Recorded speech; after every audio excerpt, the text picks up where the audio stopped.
Welcome to Outlook 2010 Quick Steps. I'm Trainer Lori. What are quick steps? Well, they're easy to use one-click buttons that can perform multiple actions or just one action. Something like sending junk email permanently to the delete file. It's easy to create and it's even easier to use. You'll find it under Mail in Outlook, on the Home tab, under Quick Steps. For example, if you just hover over to Manager, you can see what it does. These are ones that are already built in, ready for you to use. There's Done, Team Email, Reply and Delete. These are our default quick steps. And you can choose more easily from the list by clicking the down button. The first time you want to use one, you click it and it'll say first time setup. Do you want to rename it? And who do you want to send this message to, this team email to? You also have options, so if you want to show more things, for example, you can add more actions or you can show more options. If you show more options, you can choose the subject line, you can put a flag on it, importance, you can even write the email. If you choose the Dialog Box Launcher, you'll have the same options as you did on Manage Quick Steps. So you can see them all, you can reorder them. For example, if you want to move one that you've just created up to the top, you can put that at the top and then you'll be able to see it in the box, no matter how small the box is. You can also edit them, so you can change anything that you don't like about it. If you like one, but you just want a little change. For example, you want it to be able to choose when to send an email to a folder, but you have 3 or 4 different folders, you can have 3 or 4 different quick steps, one for each folder, so you duplicate them. And then if you find that you really don't use it anymore, you can delete it. If we choose New Quick Step, you can choose one of the default ones that are already built in or custom and completely create it from scratch. So give it a name. Then you want to choose an icon because you don't want all the icons to be the same. However, keep in mind that there are some default icons. So there's a forward, there's a new message, a move to folder. So if you are doing some of those, you might want to use the default icons. But if you're creating something completely new, choose your own icon and it'll help you remember what it does.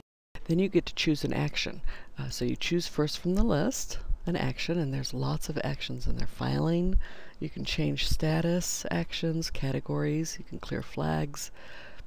Respond, you can respond just with a new message, so that's how you would create an email, or you can forward the message as an attachment, create a meeting based on it, so many different actions.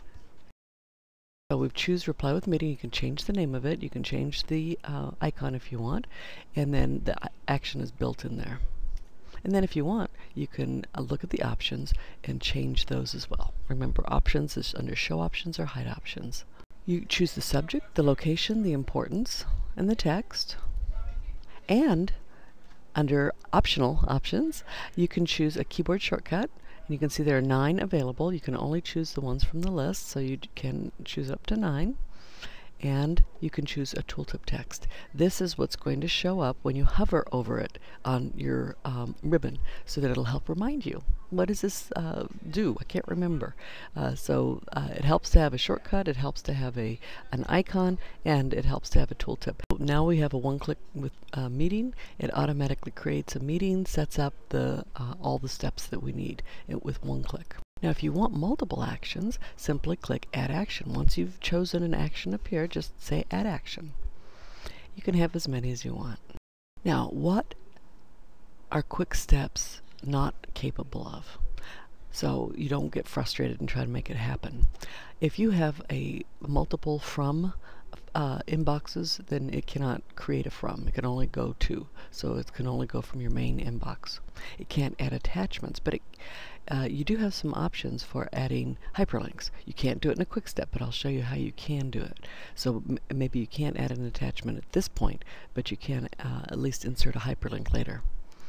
And you can't save quick steps across account types. So if you have a POP and an IMAP and an Exchange, you can't create a quick step that'll work on all of those.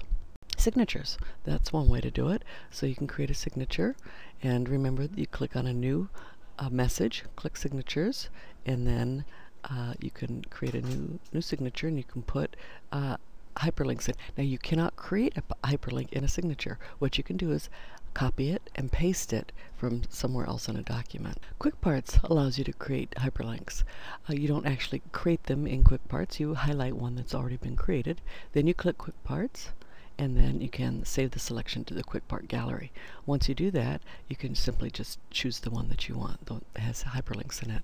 I use this so much that I've actually put it right here on my Quick Access toolbar so that I can just do one click instead of 1, 2, 3 clicks.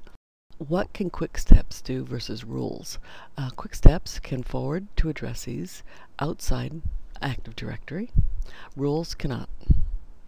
Quick Step, you get to choose when to run it. Rules run automatically. Now, you may want, for example, if you have email that contains a certain topic, you want it to always go to a file, then just use rules. But if you want to make that selection on your own, then use a Quick Step.